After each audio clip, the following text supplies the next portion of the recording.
yang paling kita nggak suka itu sebetulnya timbul gejala. Karena kalau sudah ada gejala, itu artinya kita terlambat 13 tahun. Karena proses diabetes itu sudah berlangsung terus. Jadi kalau kita mengobati yang sudah terlambat 13 tahun agak sulit. Mengobati mereka yang bergejala agak sulit. Ya, saya boleh bilang sih gejala-gejalanya yang paling sering datang ke kita dan ternyata memang diabetesnya positif ya, ada ya. Itu berat badan yang turun. Karena kan saya tadi katakan, kenapa sih berat badannya turun? Kalau gulanya nggak bisa masuk-masuk, lama-lama selnya kempes.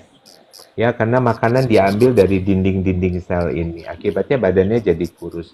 Nah, itu sudah menyatakan kondisinya sudah lanjut. Jadi, kita juga sebagai dokter akan mengobatinya lebih sulit ya, lebih complicated dibandingkan kita menemukannya pada saat yang dini. Karena itu gejala tidak terlalu kami anggap sebagai tanda utama untuk menemukan kasus diabetes, tapi yang kita lihat itu adalah yang namanya faktor resiko. Faktor resiko itu adalah ada 5, ya, tambah 1, 6 ya. Ada 5. Satu, keluarga. Keluarga itu penting banget. Jadi kita mesti tahu kalau keluarga kita memang ada, karena gen kita akan didapat hampir sama dengan ayah atau ibu kita.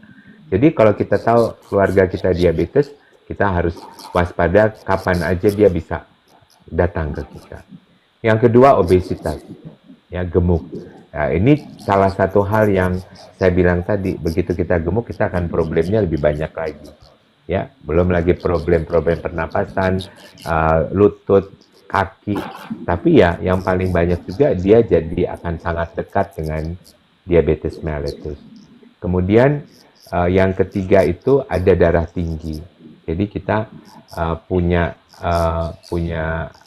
darah tinggi itu udah deket dengan diabetes. Jadi kita harus hati-hati, ini merupakan faktor risiko. Yang keempat itu kolesterolnya jelek. Jadi kalau kolesterolnya jelek itu kita mulai perhatikan, jangan-jangan gula kita lama-lama akan naik. Ya, yang kelima itu yang tadi kita sebut dengan diabetes gestasional atau diabetes tipe 4 atau seorang wanita yang waktu dia hamil gula darahnya jadi naik di atas normal. Itu yang disebut diabetes gestasional yang merupakan faktor risiko yang sangat tinggi untuk mendapatkan diabetes di kemudian harinya. Ya, banyak pasien-pasien diabetes muda juga kita tanya, kapan kamu hamilnya terakhir? Oh, 2 tahun yang lalu, 3 tahun yang lalu. Bayinya besarnya berapa? 4 kiloan. Jadi kalau di atas 4 kilo, kita harus hati-hati. Jangan-jangan itu tanda-tanda diabetesnya udah mulai so close gitu dekat kita. Nah, ini 5.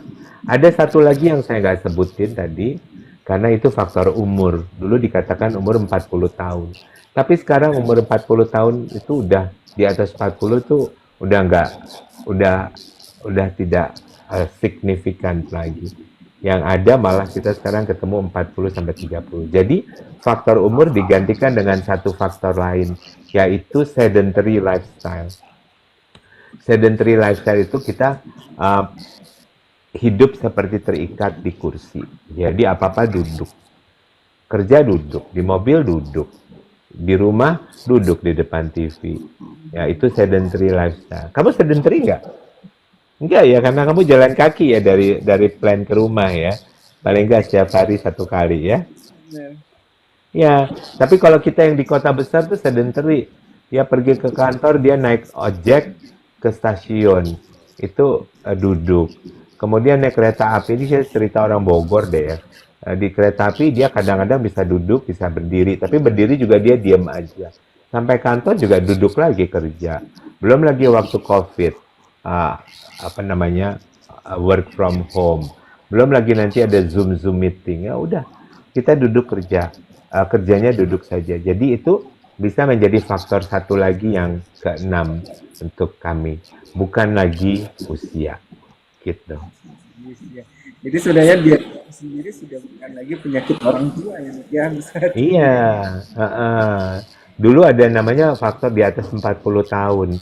Tapi sekarang malah kita nggak pakai itu lagi kita karena lebih banyak kita curiga kalau orangnya sedentary gitu ya, hidup seperti terikat di kursi.